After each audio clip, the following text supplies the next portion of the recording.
COO. And I'm Haley Kurtz, CEO. And we are MITO Material Solutions. We're asking for a $350,000 investment for a 20% equity stake in a company that has developed an additive that makes composites anywhere between 100 and 200% tougher. So before we get too far into it, we need to define what a composite part is. So a composite is a combination of two different materials to make a superior part. So a combination of epoxy, which is glue, and either fiberglass, carbon fiber, or Kevlar, since those are the most commonly used materials. So today, we're going to go over how to make a carbon fiber part. So we're going to take our negative mold, we're going to lay a sheet of carbon fiber inside of that, then do a layer of epoxy, then another layer of carbon fiber, and we're going to repeat that process until we have our desired part thickness. We're going to cure it, and then we're going to have our completed part. Now, composites are used more so today than ever before. The top 5 consumers of composites are aerospace, transportation, which includes automotive and RVs, construction, electronics, and pipe and tank. But there's one problem with composites, and it's that they delaminate. So delamination is when that composite part feels a force, where the epoxy fails in between those carbon fiber layers. It creates air pockets and it makes that part completely useless. This happens because composites lack toughness. Toughness, in essence, is the ability for parts to snap back to their original shape. Because composites lack this, and they delaminate, and their parts become useless, they become very expensive and time-consuming to replace. But MITO has an answer. We've developed a powder additive delivered in an ethanol master batch carrier that mixes directly into the epoxy that toughens composites. Due to a recent battery of tests with a double cantilever beam, much like the diagram you see up there, where we pull it apart to test the toughness, we have concluded that our additive toughens these parts anywhere between 100 and 200%. This is achieved with a 3D Velcro-like matrix in the epoxy that holds those composite parts together better. And the best part about this is there is no manufacturing time added or process altered. So right now, our IP is filed with Oklahoma State University. We have a worldwide PCT published in 2015 and a US filing also in 2015. We have done an international internet search in June of 2015 and have passed that test. We also have a CIP applied in September of 2016 that is not published, but they are all utility patents. We also have an optional license signed with Oklahoma State University for the extent of 18 months that can transfer into a full license as soon as we have an investor. Now, taking a look at the total composites and advanced materials market, you as an investor are looking at a $10 billion market opportunity that's expected to grow at a 7% rate over the next 5 years. The top 3 fastest growing industries within this market space are transportation, marine, and aerospace. Kevin and I have gotten to know this industry quite well. We've interviewed over 200 customers because we've been over to the Composites and Advanced Materials Expo 2 years in a row. From these interviews, we've gotten non-disclosure agreements and had some really great talks with some customers who are extremely interested. And what we learned is that delamination is a problem, and we know how to solve it because we now understand how the industry works. So from those interviews, we've assembled a go-to-market strategy based on the brevity of sales cycle and the degree of pain felt in multiple industries. And what we found was actually quite impressive. So I grew up in Elkhart, Indiana, which is where 97% of RVs are created. And I have 10 years experience in this industry, in manufacturing, dealership, and service side. I know from experience that RVs delaminate. Actually, 1 in 5 delaminate under the manufacturer's warranty, which is a huge headache for manufacturers and consumers together.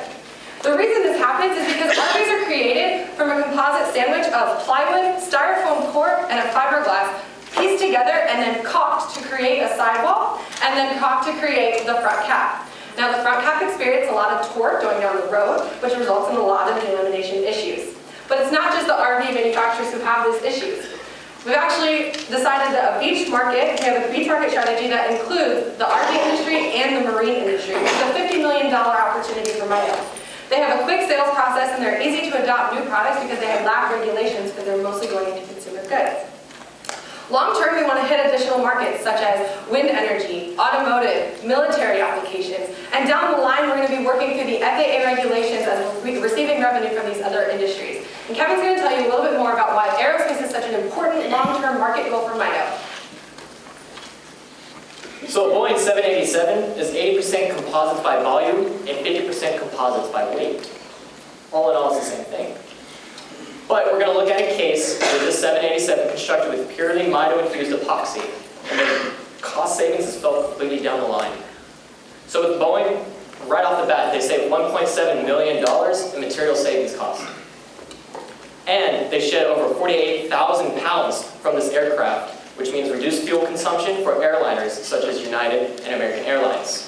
Those same airlines will also be able to save $480 million over the course of 30 years per airplane due to maintenance and operating costs. Now, MITO is priced at a value-based price model because we're adding a lot of value to these industries, right? So we have 3 different volume sizes that will go directly into different amounts of epoxy. So our first size is a sample, which epoxy formulators will utilize at 10 gallons, that creates 10 gallons of epoxy. Our third size is 275 gallons of epoxy of MITO additive. Now, all of these products sell at a 75% gross profit margin, and our average account is going to be $300,000. And what we're telling you is we're pricing it per gram, and you only need 0.2% of the mixture by weight to go into the epoxy resin. So this is going to create a lot of value for these manufacturers. So what that looks like in our customer-validated business model is we are going to outsource our manufacturing of the powder additive to Hybrid Plastics, which supplies one of the key particles in our additive.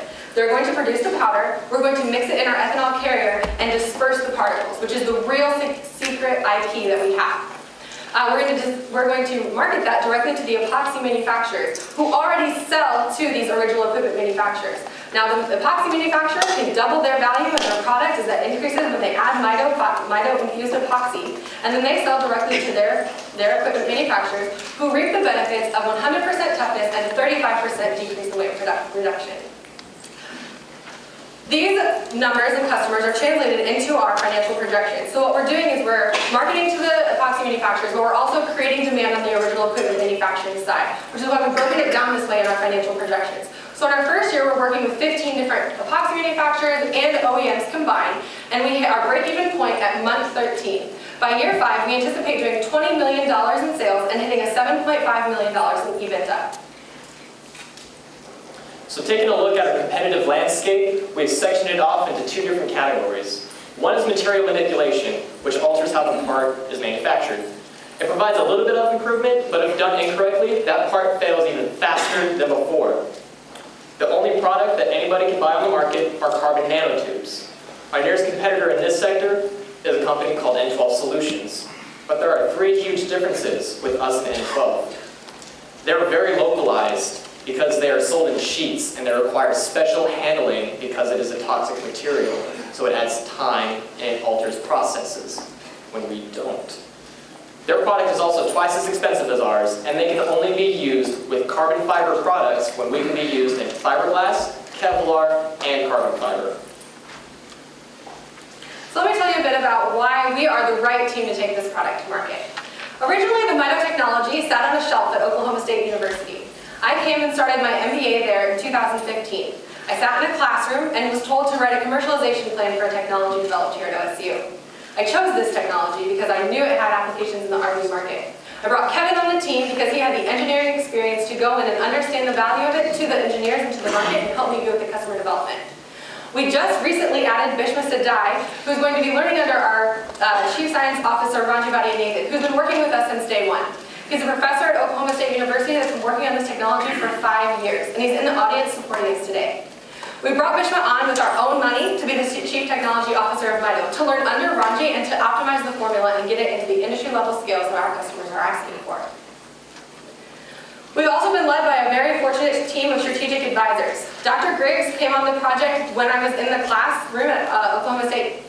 He has 30 years experience commercializing technology with Boeing and Lockheed Skunk Works, and he came to me and said, this is a huge opportunity, and you can take it somewhere. Richard Gajan is the director of the incubator at Oklahoma State, and I work directly under him right now, full-time, as the coordinator of the accelerator. He's been leading our strategic team and helping further develop the business.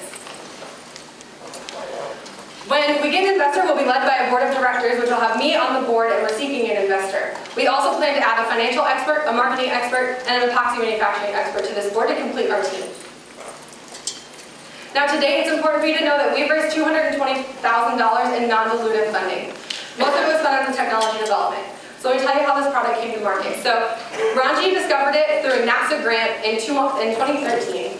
It was developed through Oklahoma State and further grants that he received. When I got on the team, I brought an additional $90 grand in non-dilutive funding with Kevin as we won the Oklahoma State Governor's Cup, $22,000, and most recently competed at Baylor, winning second place.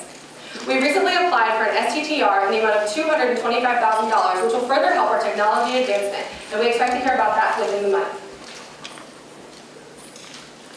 From this business development process and the funds that we've been able to accomplish in getting customers ready, we have people who really want our product. So let me tell you about MITO. They're a RV composite sidewall manufacturer, and they're going to take this crappy sidewall that delaminates and turn it into this that's 3 times tougher, and it's thinner, and it's lighter, and it's better. And he wants us in his product right now. He goes live in 10 days. He calls us every day saying, do we have some products to sample? We need to get to this industry level skill to fulfill this order. He's going to be $1 million customer by year 5, and he has more than just this product to go into the RV market. He's in bus roofing, he's in freezer trucks, a bunch of different things. We also have a marine-grade epoxy formulator that has a large percent of the marine epoxy market who's interested in testing our product. They're out of Bay City, Michigan. We have a ramp group that actually creates the tooling or the negative molds that you saw earlier in the slides where Kevin was showing you how to create composite parts. They create this tooling, which in toughness is very important because they're using it repeatedly. So going forward, we're going to solidify a manufacturing agreement with Hybrid Plastics, who is a supplier of one of our key particles. They need to produce 5 kilograms of our stuff first to be able to get a solid quote, but that will be completed within the next 3 to 4 weeks. Once Hybrid manufactures our product, they're going to ship it back to us so we can blend it into an ethanol carrier. Right now, we're working with that teeny little box on the left-hand side to make up to where we infuse enough MITO to make 2 gallons of epoxy every 15 minutes. But we're looking to purchase that huge box on the right-hand side to make sure that we can keep up with the industry demands. So today we're asking for $350,000 in exchange for 20% equity in MITO Material Solutions. We're open to a convertible note, but what we're going to do is we're going to use these funds to bring our management team on full time. We're going to buy our scalable equipment, increase our inventory, and get our product in customers' hands, what they want and what we want. So upon funding, we have a 6-month action plan where these first 4 steps are going to happen in the first month. Okay? You see, okay, I'm going to quit my job. I work full time at the accelerator. My boss is right there. I have my resignation letter. This is real. I'm just waiting for the date.